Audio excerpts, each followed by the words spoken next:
3교리구 사주의 일진사주 명리학 제2188강 시작하겠습니다. 오늘은 양력으로 2024년 11월 2일이고요. 음력으로는 2024년 10월 2일입니다. 오늘 명식은 갑진년, 갑술월, 경우일이 되겠고 일진은 경우가 되겠습니다. 자, 사주 팔자를 분석함에 있어 제일 중요한 것, 아무리 강조해도 지나치지 않는 것보다 일간과 원령이 가장 중요하다라고 하는 것, 일간의 특성을 아는 것, 그 다음에 원령의 특성을 아는 것, 지피지기면 백전백승이다라고 할 때 나를 안다라고 것은 일간을 아는 것이고요. 적을 안다라고 하는 것은 적이라고 보기는 그렇죠. 상대를 안다라고 하는 것은 원령입니다. 그래서 일간과 원령은 그만큼 중요한 같은 8글자 안에 있다 하더라도 그만큼 큰 비중을 가지고 있는 것이 바로 일간과 원령이고요. 오늘 일간은 경이라고 하는 천간이 일간이 되겠습니다. 10개의 천간, 갑을병정, 무기병심, 임계라고 하는 10개의 천간 중에서 경이라고 하는 천간은 7번째 천간이 되겠고요. 그 다음에 오행, 목화토금수라고 하는 오행으로 구분하게 되면 경이라고 하는 것은 금이 됩니다. 금, 우리가 쉽게 말하면 쇠라고 이렇게 표현하죠. 강철, 무쇠 등등 이런 걸로 볼 수가 있겠고, 이 쇠라고 하는 것은 우리가 눈으로 볼 수 있는 것, 즉 물상으로 봤을 때는 쇠가 됐지만 기운, 우리가 느낌으로 하는 기운으로 봤을 때는 금의 기운은 숙살지기라고 해요. 숙살지기라고 하는 것은 뭐냐면 수의 기온은 얼음이 얼 정도로 천하를 막 영하 30도 40도 정도로 땡땡땡땡 그 이하로도 얼릴 수 있는 것이지만 금의 기온은 영하까지는 떨어지지 않죠. 즉 물이 얼지 않지만은 그래도 이 금의 기온은 오싹해서 서리가 내리고 그 다음에 사람 피부가 그 소름이 들 정도의 그러한 오싹한 기운을 갖다가 금의 기운, 즉 숙살 기운이라고 하고, 여러분들 명리 배울 때 금의 기운, 즉 숙살 기운이 있어야지만 결실을 얻는다, 이렇게 많이 공부들 하셨으리라 생각이 됩니다. 금의 기운이 강한 그러한 계절이 바로 또 가을이고, 가을 되면은 봄에 심었던 씨앗들, 봄에 심었던 묘종들, 사과나무, 배나무 등등의 어떤 과실수에서도 그러한 결실을 많이 얻게 되죠. 사람도 이제 해가 시작했을 때 올해의 계획을 세우게 되고, 그 다음에 이제 가을이 되면서부터 다시 한번 싹 뒤돌아보죠. 내가 과연 잘 살았는지, 계획을 잘 지켰는지, 내가 생각했던 어떤 결실이 있는지, 이런 것들을 한번 이렇게 생각해 보게 되는 그런 기운이 바로 이 숙살의 오싹한 기운, 이런 오싹함이 있어야 한 해가 이제 저물어 가는구나 라고 하는 그러한 느낌도 알게 된다, 이렇게 볼 수가 있겠죠. 그래서 금이라고 하는 것, 가을의 기운을 말하는 것이고, 그 다음에 이 가을의 기운, 천간으로 경금, 내일 공부하는 신금이 가을이라고 하면 지지로는 신유술, 서방이 바로 가을이죠. 서쪽이라고, 서방은 서쪽이라고 하는 것이고, 신월, 유월, 술월이 바로 금이 왕한 금왕절이 있다. 물론 신월, 유월이 본기가 금이니까 금이 왕한 걸로 보지만, 술은 솔직히 말로 아까 어저께도 말씀드렸지만 4개월 중에 하나는 토가 왕한 계절이다 하지만, 신유술을 큰 틀의 권역으로 봤을 때는 신유술, 서방은 금이 세력을 얻고 있다, 이렇게 보시면 되겠습니다. 그래서 신유술월은 금왕 절이 되는 것이고, 금이 왕한 계절이 되는 것이고, 그 다음에 오상이라고 하는 것, 인의, 예지, 신이라고 하는 오상으로 봤을 때, 자, 인이라고 하는 것은 제가 뭐가 주관한다 했죠? 목이 주관한다라고 말씀을 드렸고요. 그 다음에 의는, 지금 말하는 의는 바로 금이 주관하는 것이 되겠고, 그 다음에 예는 화, 그 다음에 지는 수, 다음에 이제 공부하겠습니다. 그 다음에 신이라고 하는 것은 토가 이렇게 주관한다. 금은 이렇게 의를 주관하는 것이다. 그래서 제가 경금이라든가 특히나 이제 신금, 경신금을 보게 되면은, 금이라고 하는 오행을 보게 되면, 예전에는 제가 이 설명을 할 때 관우를 자꾸 설명을 했었는데, 관우 우리나라 장수가 아니죠. 그래서 이제 바꿔왔습니다. 누구로? 이순신 장군, 성웅 이순신 장군으로 명량해전에서 13척의 배로서 300척이 넘는 상대의 전함을 갖다가 깨박살을 낸 아주 희대의 세계사에 없는 그런 업적을 이룬 그런 이순신 장군 같은 분들이 바로 의를 굉장히 중시 여기고 충의라고 하죠. 충의를 굉장히 중시해서 있었던 그런 분이다라고 해서 여러분 경금, 신금을 생각할 때는 바로 의 이순신 장군을 연상하시면 되겠습니다. 근데 이순신 장군이라는 분이 좀 논외의 얘기지만 너무 의만 주관한 것도 아니고 자기 병사들이라든가 자기를 믿고 따랐던 어떤 백성들한테 또 한없이 또 자애로웠던 그런 분이셨죠. 그래서 금이 의를 주관하고 토는 믿음, 신을 주관한다고 해서 그것만 생각하셔서는 안 되고, 사주라고 하는 것은 목화 토금수가 어떻게 돼야 된다? 중화가 돼야 되듯이 사람도 인의예지 신 중에서 어느 하나만 선택하면 그거는 격이 떨어지는 것이고, 사람 성품 안에는 인자함도 있어야 되고 의로움도 있어야 되고 예절도 지켜야 되고 사람 삶에 있어서 지략도 지혜도 있어야 되고 그 다음에 사람의 신망 믿음도 골고루 갖춰야지만 온전한 진짜 성스러운 그런 사람이 될 수 있겠다라고 하는 것. 그래서 사주라고 하는 것도 마찬가지로 목화 토금수가 잘 구성이 돼서 서로가 장애가 이루어지지 않는 그런 사주가 좋은 사주다, 이렇게 말씀을 드릴 수가 있겠고요. 그 다음에 금이라고 하는 것, 색깔은 백색입니다. 백색. 참고로 나무는 청색, 목은 청색, 화는 적색, 수는 검정색, 이렇게 볼 수 있고, 토라고 하는 것은 황색 이라고 해서 노란색, 금은 백색. 그래서 주관하는 신도 흰호랑이라고 해서 백호가 주관하는 신이 되겠다라고 요거는 이제 오행에 대한 이런 설명을 드렸고요. 다시 이제 금이라고 하는 것을 갖다가 음과 양으로 구분해 볼 수가 있겠습니다. 자, 음과 양이라고 하는 것은 뗄래야 뗄 수 없는 관계. 음과 양은 서로 좀 대조적이고 서로 좀 상대적인 개념이라 하더라도 서로 미워하고 질투하고 서로 이혼하려고 하는, 떨어지려고 하는 관계가 아니라 서로 상대적이지만은 음이라고 하는 것은 양을 보충해주는 개념이고요. 양이라고 하는 것은 음과는 좀 상대적이고 대조적이지만 양은 음을 보충해주는 개념이다. 사람으로 치면 남자와 여자의 개념으로 보고, 또 다른 걸로 보면 낮과 밤도 해당이 되죠. 낮이 있어야지 밤이 좋은 것이고 밤이 있어야지만 낮이 좋은 것이죠. 항상 낮이어야 된다라고 하면 모든 만물이 쉬지를 못합니다. 그리고 항상 밤이면 세상이 음침해지겠죠. 우리 남극 같은 데인가요? 북극 같은 데 백야 현상이 나타나죠. 일정 기간만 석 달 정도 이상이 백야, 그냥 밤인데도 하얘요.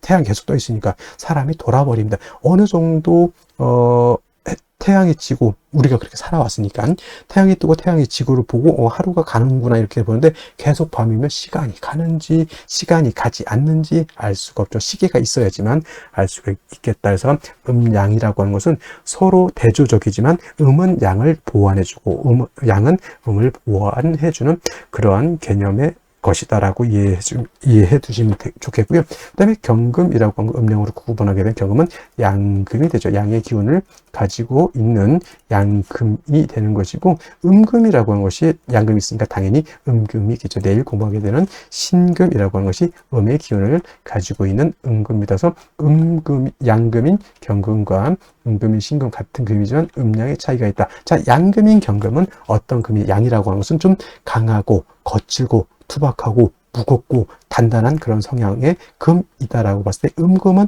부드럽고 온기가 있고 잘 휘어지고 광채가 나는 그러한 금으로 볼 수도 있겠죠. 그래서 경금인 양금은 완철금이라고 봅니다. 완철금, 그야말로 순수, 우리가 말하는 금하면 생각하는 그 무쇠 같은 개념, 강철 같은 개념으로 이렇게 경금을 생각하시면 좋겠고요.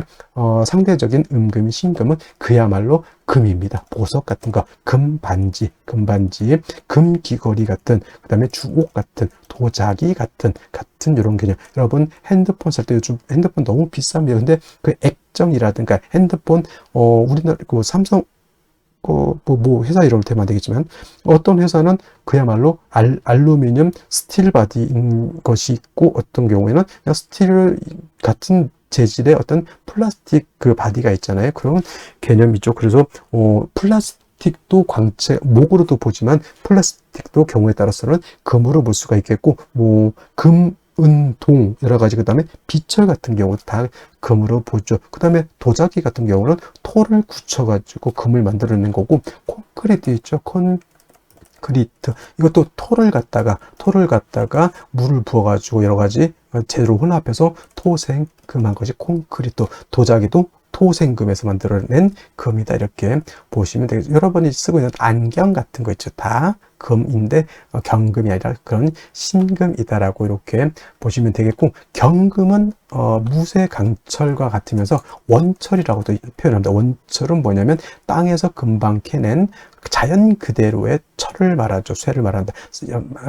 말로 치면 야생마 같은 개념으로서 이 경금이 용도, 쓰임이 있기 위해서는 반드시 단련해서 기물을 만들어야지 된다. 즉 원재료인 철을 갖다가 녹이든지 아니면 뜨거운 열기를 가해서 빨갛게 달궈서 풀무질을 하고 해서 뭐 칼을 만든다거나 호미를 만든다거나, 이 우리나라 호미가 또 외국에서 엄청나게 인기, 저 아마존 같은 데서 없어서 못 판다고 하는, 이거 굉장히 외국 같은 데서 정원 같은 거 가꿀 때 텃밭 같은 거 가꿀 때는 큰 삽 같은 걸로 하기는 그렇죠. 근데 호미 같은 경우는 우리나라에서 만들었지만, 우리나라는 뭐 호미 요즘 잘 안 쓰죠. 외국에서는 요 호미 같은 거 굉장히 잘 쓴다고 하면, 이게 바로 경금을 가지고 물건을 만들어야지, 그냥 쇳덩이만 가지고 있으면 용도가 없죠. 그걸 갖다가 칼, 호미, 여러 가지 기물을 만들어야 되는 것이고, 반대로 내일 공부하게 된 신금 같은 경우는 이미 기물이 만들어져 있는 상태. 그래서 땅 속에서 예를 들어서 금광석을 캐내 가지고 그거를 불순물을 제거를 하고 해서 여러분들 결혼반지, 금반지, 금귀걸이, 황금두꺼비, 황금 열쇠를 만들었다 생각하시면 돼요. 그래서 신금은 용도에 있어서 다시 불로서 다스릴 필요는 없겠고, 신금은 그 만들어진 보석을 갖다가 깨끗하게 세척만 하면 된다. 도세주옥만 하면 된다. 이때 필요한 것은 뭐다? 임수를 위주로 신금은 용신을 쓰는 것이고, 경금은 철을 갖다가 단련해서 물건, 기물을 만들기 위해서는 임수가 아니라 정화로서 단련해야 된다. 솔직히 병화는 안 됩니까? 병화는 경금을 단련할 수 없겠고요.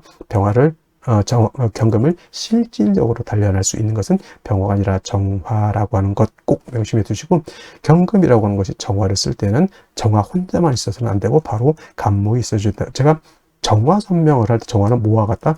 등촉지화와 같고 인위적인 불과 같기 때문에, 저 등촉지화 또는 모닥불이라든가 이 불 가지고 경금을 다스리기 위해서는 보다 연료가 충분히 있어줘야 되겠죠. 그 연료 역할을 하는 것이 바로 간목인 것이다. 그래서 경금이 정화를 쓸 때는 간목을 취용한다. 간목이 경금을 취용할 때는 정화를 취용한다. 정화가 있어줘야 된다. 그 다음에 정화가 간목을 쓸 때 너무 인성이 많게 되면 경금으로서 벽값 인정해줘야 된다라고 하는, 경금, 정화, 간목의 트리오적 서로 도와주는 그런 공존 효과 같은 것들도 한번 생각해 보실 필요가 있겠습니다. 그래서 정리를 하면, 경금이라고 하는 일가는 정화, 간목을 위주로 용신을 쓰되, 나머지 글자들은 필요에 의해서 필요하면 쓰고 필요하지 않으면 안 쓴다. 예를 들면 경금이 수가 너무 많으면 무토로서 수를 제할 필요가 있겠고, 경금이라고 하는 것이 화가 너무 왕할 수도 있죠. 이때는 임수로서 화를 억제시켜 줄 수도 있다. 그러면 상황에 따라서 예외적으로 쓰는 것이고, 기본적으로 경금이라고 하는 일간의 특성을 봤을 때는 정화, 간목을 떠나서는 수용할 용신이 없다. 나머지는 그때그때 상황에 따라서, 원령의 특성에 따라서 쓸 수는 있겠다 정도 이해해 두시면 되겠습니다. 자, 다음으로 월령에 대해서 살펴보도록 하겠습니다. 월령이라고도 하고요, 월지라고도 합니다. 월지. 다음으로 원이라고 이렇게 표현하기도 하는데, 월령, 월지 정도 용어 기억해 두시면 되겠고요.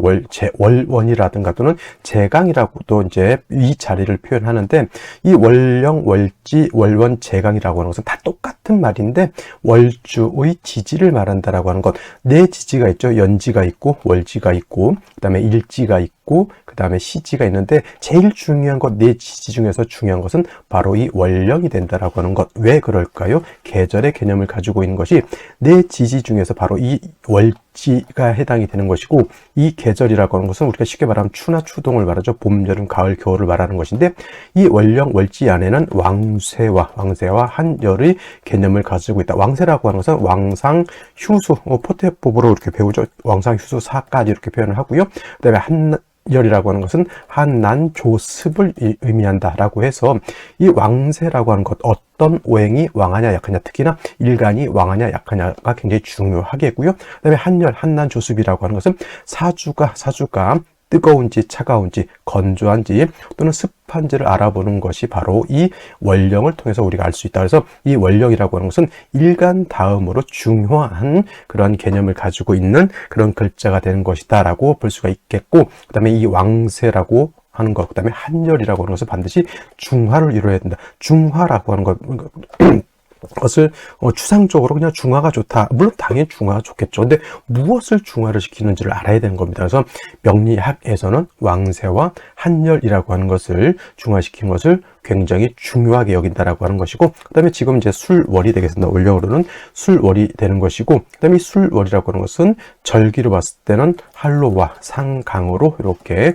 구분해 볼 수가 있다. 한로와 상강으로 이렇게 되어 있는데 중요한 것은 한로가 되어야지만 월이 어디에서 유월에서 지금 술월로 이렇게 전환이 된다라고 하는 것. 그리고 신유 술월이라고 하는 세 개의 계절 월이 있는데, 신유술을 모두 계절로는 가을이다. 신월은 우리가 초추라고 설명을 했고요. 그 다음에 유월은 중추라고 설명을 했고, 지금 설명하는 술월은 이제 모추라고도 하고요. 그 다음에 개추라고도 하고 만추라고도 합니다. 쉽게 말하면 늦 가을이 되는 것이고, 바로 이 술월이 다음 계절로 넘어갈 때는 입동으로 넘어가면서부터 해자축월이라고 하는 겨울로 넘어가는 것이다라는, 그래서 이제 신유술을 제가 설명할 때 항상 환절기가 된다. 환절기. 그래서 술월 같은 경우에는 가을에서 어디로? 겨울로 넘어가는 환절기가 된다. 그래서 술월 같은 경우에는 그 지장간에 정화라고 하는 것도 들어가 있지만은, 술토를 어떤 분들이 정화가 들어가 있으니까 온토, 따뜻한 토로 이렇게 생각하는데, 술월의 틀은 겨울과 맞닿아 있는 그런 계절이기 때문에 기후 자체는 굉장히 차갑고, 또 한 가지 중요한 것, 건조하다. 차갑고 건조한 것이 이 술월의 특징이 되겠습니다. 그래서 술토가 영활해지기 위해서, 용도가 있기 위해서는 반드시 따뜻해져야 되고요. 그 다음에 물이 있어줘야 되는 것이죠. 그래서 술월 같은 경우는 기본적으로 어느 일간이냐를 일단 막론하고, 병화라고 하는 것과 개수라고 하는 것으로서 일단은 술월의 기후를 갖다가 병화로 따뜻하게 해줘야 되는 것이고, 그 다음에 술월의 건조한 그런 기후를 갖다가 수가 있게 되면은 술토를 갖다가 윤택하게 만들 수 있게 되는 것은, 선생님 정화는 안 되겠습니까? 정화도 공력이 없지 않아 있지만은 기후를 조후하는 데 있어서는 병화가 월등한 그런 공력을 갖게 되는 것이고, 그 다음에 수 중에서도 임수도 있습니다만은 토를 윤택하게 하고 하는 것에는 개수보다는 임수가 상당한 공력을 가지고 있다, 이렇게 보시면 되겠습니다.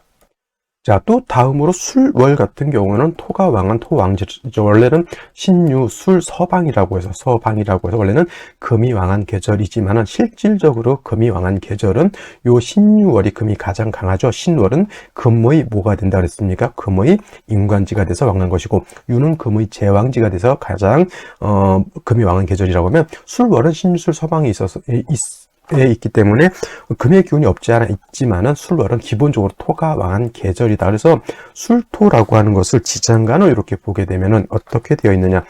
신금이라고 하는 것이 들어가 있고요. 그 다음에 정화라고 하는 것도 들어가 있고, 그 다음에 본기 무토라고 하는 것이 들어가 있죠. 그래서 진술, 충미, 토라고 하는 4개의 토는 지장간에 다 3개씩 들어가 있는데, 이 지장간 안에 들어가 있는 글자를 모두 쓸 수가 있다. 모두 쓸 수 있다라고 하는 뜻은 뭐냐면, 격으로도 치용할 수가 있겠고, 또는 용신으로도 사용할 수가 있다. 그래서 술 중에 있는 신금을 용신으로 쓸 수 있고요. 술 중에 있는 정화도 용신으로 쓸 수가 있겠고, 술 중에 있는 무도 당연히 용신으로 치용할 수 있다. 만약에 신금이라고 일간에 상관없이 신금이 천간에 투출되어 있다. 그러면 이 신금을 가지고 격을 잡습니다. 예를 들면 간목이다라고 하면 정관격이 되는 것이고, 임수라고 하면 정인격이 되는 것이고, 이렇게 본다라고 하는 것이죠. 그 다음에 정화 천간에 투출을 하게 되면 일단은 이걸 가지고 격을 잡는다라고 봅니다. 그래서 예를 들어서 일간이 간목이었다 그러면 상관격으로 보는 것이고, 임수라고 하면 제격으로 이렇게 볼 수가 있는 것이다. 그래서 그 지장간을 쓸 수 있다라고 하는 것은 격으로도 취용할 수 있고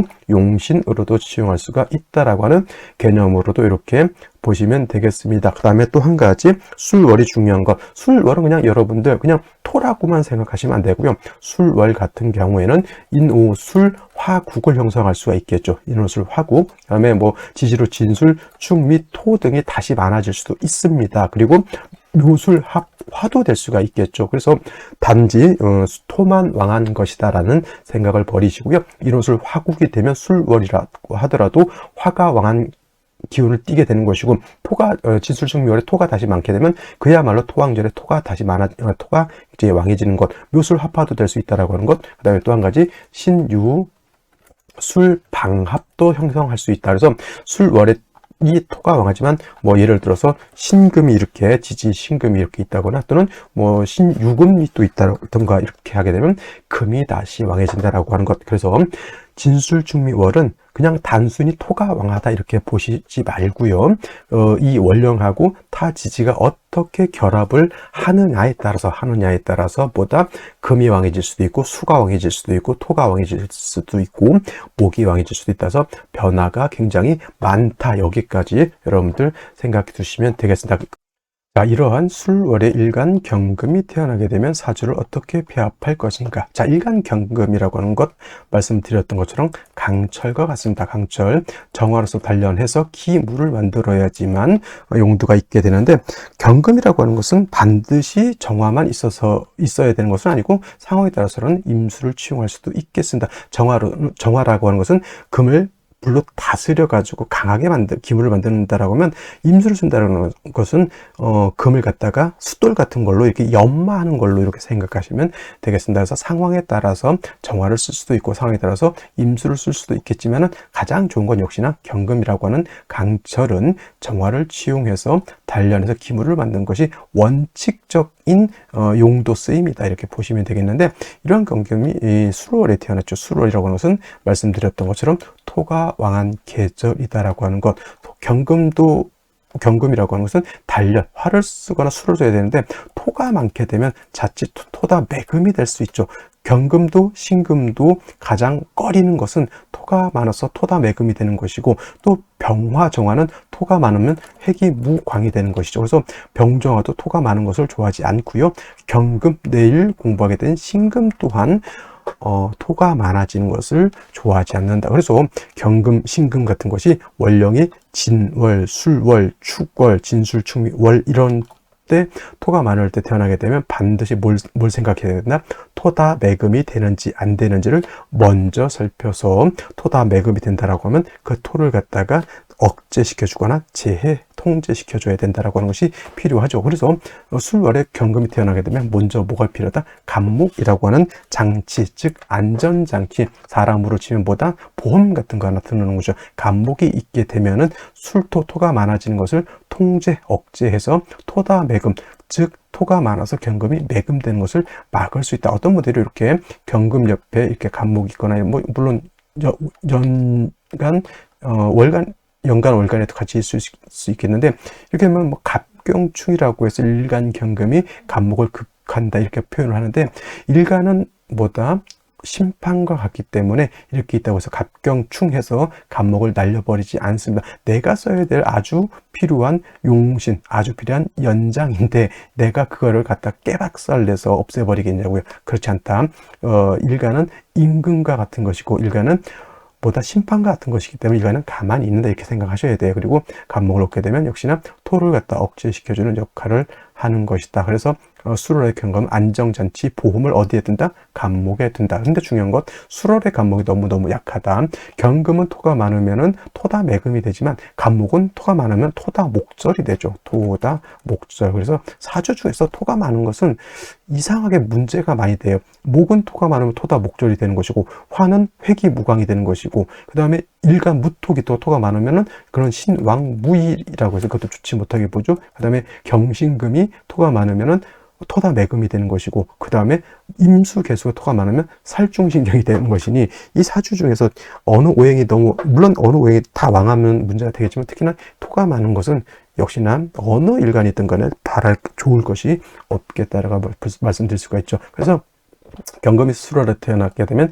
일간은 뭐다? 토다 매금, 간목을 용신으로 써야 되는데 간목이 약하면 토다 목절도 될 수 있죠. 그래서 이런 경우에는 화를 쓰기보다는 이때는 뭘 써야 된다? 그래서 임수를 치용하게 되면 이 임수는 토를 갖다 윤택하게 해줘서 간목의 뿌리를 착실하게 내릴 수 있도록 도와주고, 임수는 간목을 수생목해서 생주해 주면서, 이때는 경금을 갖다 정화로 단련하는 것이 아니라 뭐다?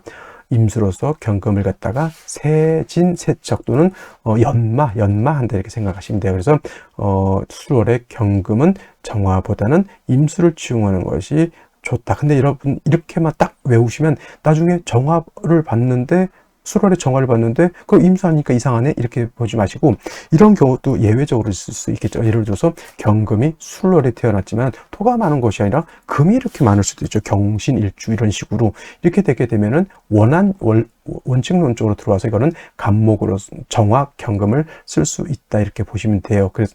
그렇죠. 간목 임수를 쓴다라고 하는 건 토가 많아지는 것을 염려해서 이렇게 용신충하는 방법을 쓰는 것이고, 그렇지 않고 금이 다시 많다라고 하면 이때는 화를 쓸 수가 있다라고 보는데, 근데 화를 쓸 때도 문제는 토가 많게 되면 화가 금을 극해야 되는데, 화극금해야 되는데 토를 생해버리면 오히려 경금을 갖다가 뭘 할 수 없다? 단련할 수 없는 기운을 만들 수 없다. 그래서 이 토가 망할 때는 그래서 정화를 쓰는 것보다는 임수를 쓰는 것이 그래서 더욱더 효과적이다라고 볼 수가 있는 것이죠. 그래서 상황에 따라서 다르겠지만 수월의 수월의 경금이 태어나게 되면 뭘 쓴다? 간목 임수를 위주로 치용한다 이렇게 기억을 해두시고, 수월의 경금 사주를 한번 보시면 쉽게 한번 감명해 볼 수 있겠다 이렇게 말씀드릴 수가 있겠습니다. 자, 다시 오늘의 명식을 살펴보도록 하겠습니다. 자, 일간 경금 일간이 되겠고요. 경금 일간이 태어난 월령은 술월이 되겠습니다. 일간의 특성과 월령의 특성, 매우 중요한 개념이 되겠고, 세 번째로 격국이라고 하는 것 알아보도록 하겠습니다. 자, 격국이라고 하는 것은 사주의 틀을 보는 것입니다. 사주가 어떻게 구성이 되어 있고, 사주 8글자, 사주 8자가 어떻게 서로 상호 간의 견제와 균형을 이루고 있느냐를 보는 것이 격국이라고 하면, 용신이라고 하는 개념은 이 사주 8글자 중에서 이 사주를 뭐 할 수 있는 중화를 시킬 수 있는 가장 핵심적인 요소를 용신이라고 하고요. 또 용신을 알아야지만 대운의 흐름, 세운의 흐름이 나한테 좋게 흘러가는지 또는 그렇지 않게 나쁘게 흘러가는지를 가늠해 볼 수 있는 척도가 되는 것이 바로 또 용신이라고 하는 개념입니다. 그래서 사주로 볼 때는 일간과 월령의 관계 매우 중요하고요. 그 다음에 그 틀 속에서 격국과 용신이 어떻게 되느냐 이것도 매우 중요합니다. 그리고 격국과 용신이라고 하는 것도 결국은 또 뭐다? 일간과 월령의 토대 위에서 살펴보는 것이다. 일간 경금이라고 하는 것은 양금이 될 것이고요. 월지에 있는 술토는 양토가 됩니다. 양 대 양의 관계, 즉 양금이 양토를 받다. 토라고 하는 것은 금을 생하고자 하는 그런 관계가 있죠. 그래서 월지에 있는 술토가 경금인 나를 생한다. 생아자라고 하고요. 이거 육친으로 보게 되면 육친에는 여러 가지가 있습니다. 관성도 있고 인성도 있고 비견겁재 비화자도 있고 식상도 있고 재성도 있는데, 나를 생해주는 것은 인성이라고 하고, 나를 생해주고 나를 낳아주는 것이니 육친으로는 어머니와 같은 존재가 바로 인성이다라고 보는 것이고, 자, 나를 생하는 것이 있으면 내가 생하는 것도 있습니다. 아생자라고 해서 내가 생하는 것 식상이라고 하고, 그야말로 여자 같은 경우는 자식을 식상으로 보기도 하고, 아랫사람이라든가 부하 직원 같은 것, 나의 창작물 같은 것들을 식상이라고 하는데, 자, 오늘은 식상을 공부하는 것이 아니라 나를 낳아준 생하자 인성을 공부하는 것이다. 어머니 같은 것이고 의식주 같은 것이고 교육과 같은 것이다. 이렇게 보시면 되겠습니다. 나를 낳아준 어머니 생모도 있을 수 있지만은 뭐 계모, 서모, 양모도 있을 수 있죠. 그래서 인성을 두 가지로 구분하게 되면 정인과 편인으로 구분해 볼 수 있는데, 자, 정인이라고 하는 것은 뭐를 말하죠? 정모, 생모를 말하기도 합니다.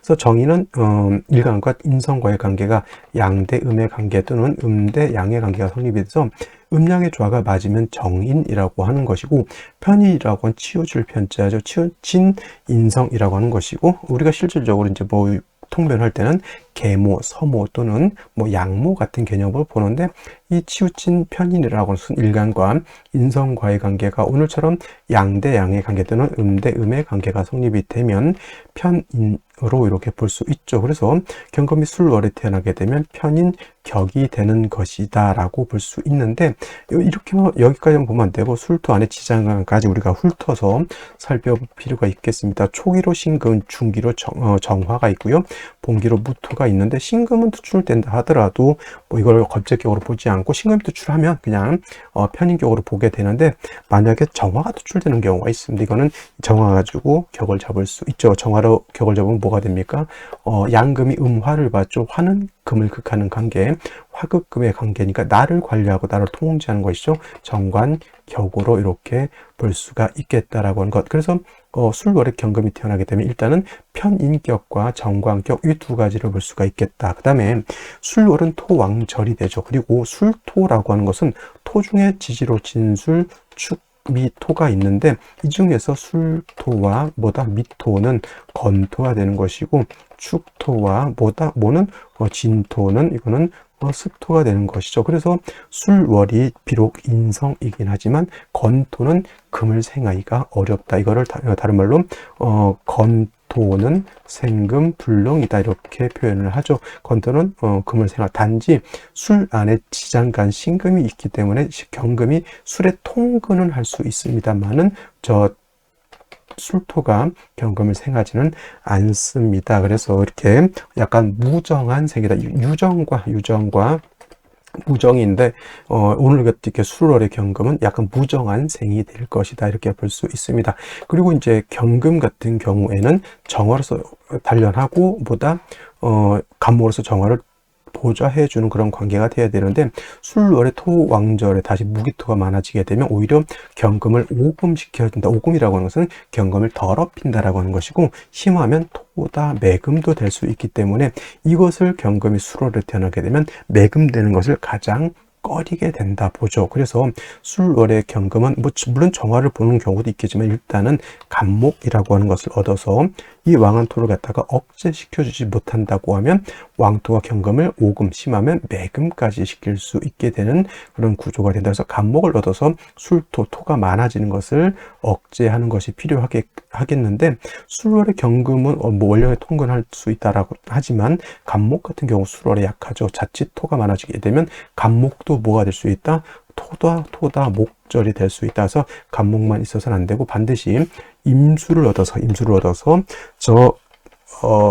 간목을 갖다가 수생목해서 도와줘야 되고, 그 다음에 술토가 건토이기 때문에 임수에서 술토를 갖다가 약간은 윤택하게 할 수도 있죠. 그러면 윤택하게 되면 경금을 생할 수 있는 힘도 얻게 된다. 그래서 술월의 경금은 기본적으로 간목 임수를 기본적으로 취용하는 것이 틀이 된다. 그러니까 무조건 정화를 쓴다가 아니라 상황에 따라서는 정화를 쓰기보다는 임수를 쓰는 경우도 있다. 만약에 이것이 예를 들면 그냥 간단하게 정화만 있다라고 하면 정화가 경금을 단련하기보다는 화를 생해서 오히려 토가 더 많아지는 경우가 생기기 때문에 정화를 섣불리 쓰기는 좀 어렵고, 만약에 술월의 경금이라 하더라도 지지로 신유금 등이 있고 금이 왕해지는 경우에는 정화를 취용할 수 있다. 이런 경우에는 근데 술월에 토가 많아진 그런 환경 속에서는 정화를 쓰기보다는 임수 간목 임수를 취용하는 것이 오히려 효과적이다 이렇게 보게 되는데, 연지 보겠습니다. 진토를 얻었습니다. 역시나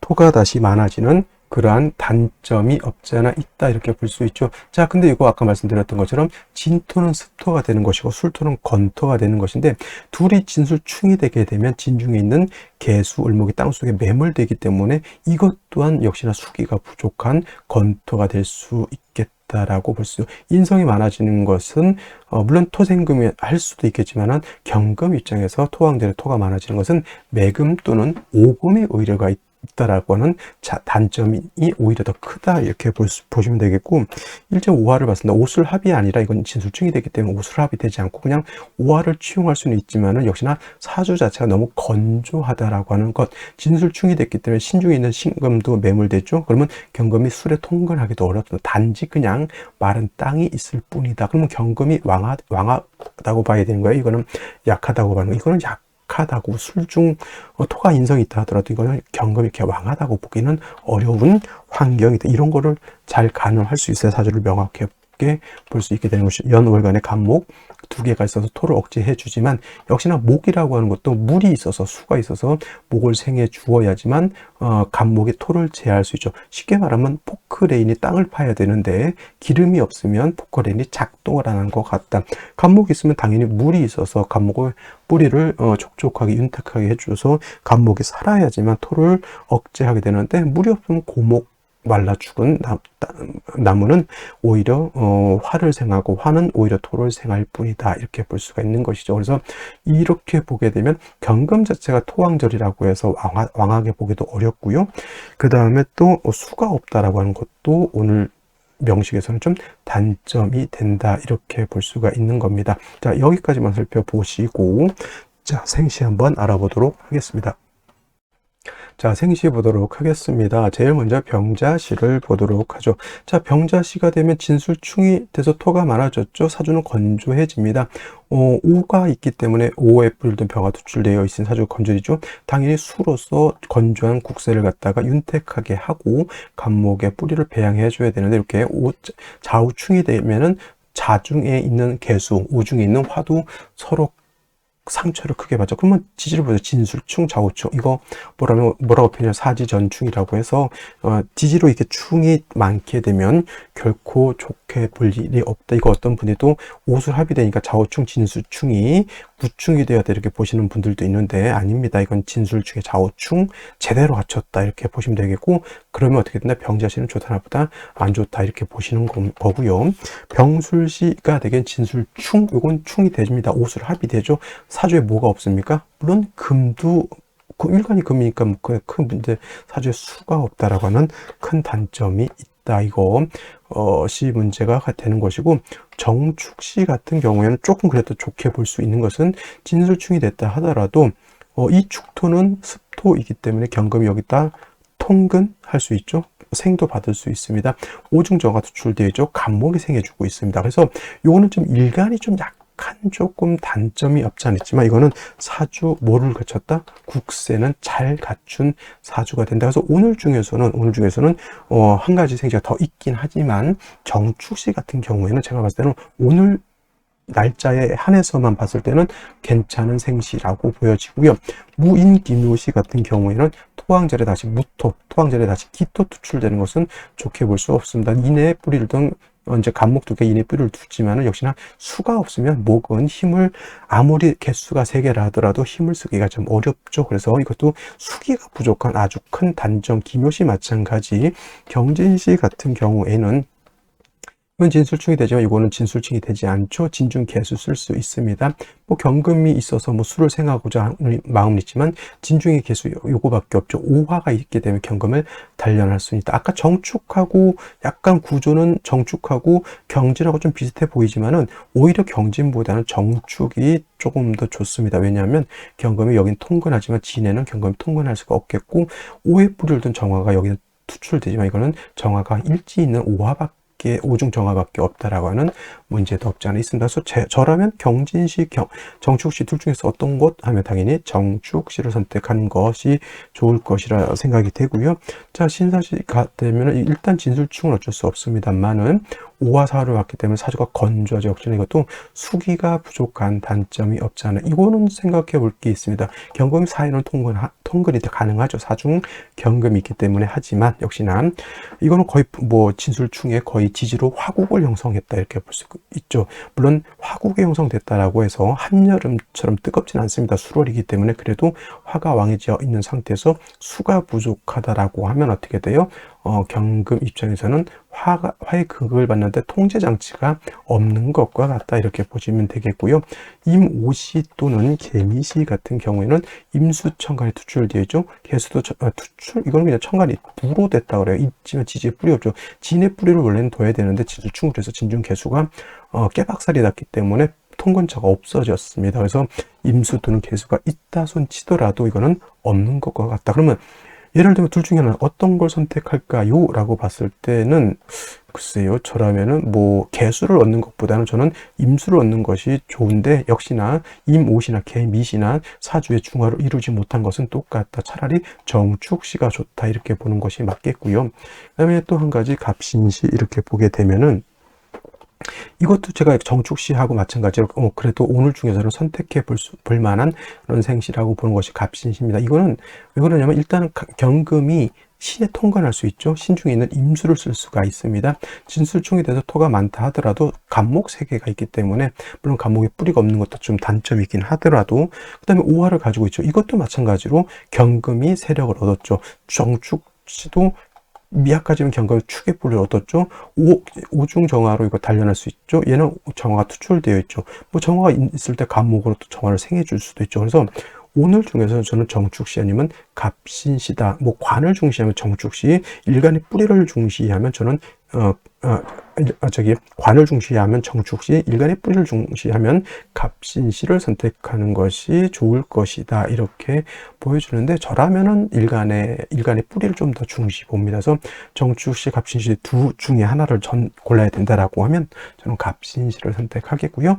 뭐 병술시 아까 설명드렸지만 좋은 것이 아니고 그 다음에 정축시와 마찬가지로 정해시라고 하는 것도 정화 투출되어 있지만은 이거는 해수를 얻었죠. 일간 경금 이거는 뿌리가 너무 약하다. 진술충 돼서 인성이 왕한 것하고 일간이 왕한 거하고 좀 분리를 해야 된다. 이거는 전 토가 있어서 금을 생해줄지는 모르겠지만 일간이 힘을 얻은 것은 아니다. 이렇게 보는 거죠. 그래서 정해시하고 정축시하고 놓고 어떤 게 좋습니까? 저는 당연히 정축시가 좀 더 훨씬 낫다. 이렇게 볼 수가 있는 겁니다. 그래서 오늘 여기까지 설명드리도록 하고요. 주말 잘 보내시고 저는 내일 또 찾아뵙도록 하겠습니다. 감사합니다.